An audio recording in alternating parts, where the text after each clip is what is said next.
want to tell you a little secret about a strange group of people.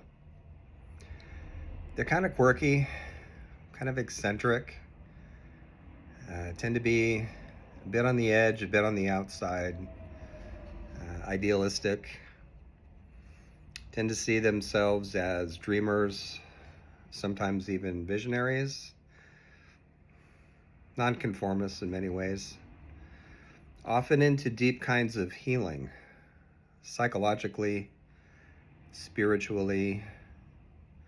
They are all creative, but not all performers. So some are dancers, theater folks, actors. Some are not. Other kinds of artists. Some don't practice a particular art. Maybe they collage a lot, work with images some other way. Watch their dreams. These people are often drawn to esoteric wisdom paths, sometimes spiritual paths that are referred to as alternatives.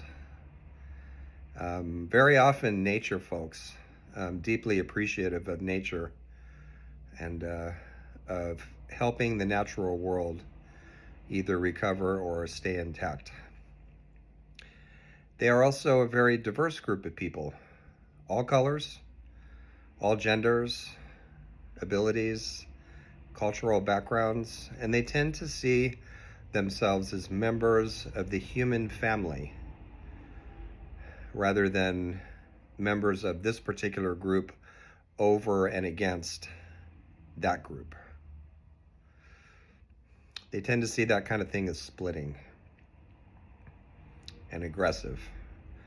Some of them are science fiction and fantasy nerds, and some aren't. And most of them, I would say maybe all of them, have some kind of a conscious hope for the future, even when they feel despair about how things are in the present. So I'm going to tell you a secret about this group. You have to promise not to tell anyone. This group, of which I'm a member, is the majority. There's more of us than any other group. Here's an example of what I mean. So in the US, there is a statistical group that roughly overlaps with our group, and they're called nuns, not cloistered women, N-O-N-E-S. So most of the people in this group are spiritual but not religious. And we've got some atheists and agnostics mixed in to that group, that big group. And they are a big group because as of a couple of years ago, they're the largest religious group in the United States. Larger than Christian, larger than any other group. Can you imagine what would happen if this group organized, if we all started to work together for common causes, for more kindness in the world, more fairness in the world, real equality, not just on paper?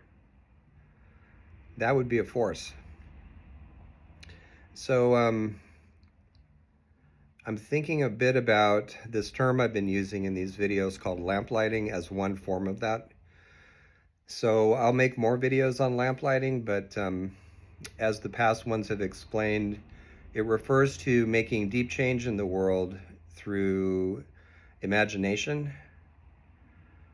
used in very specific ways, in vision, change through care, relationship, collaboration, creativity, telling bigger stories than the ones that we're in right now. That's lamplighting. But whatever form it took, if that whole group organized, one thing would become apparent very quickly. We are the cavalry. Stay tuned.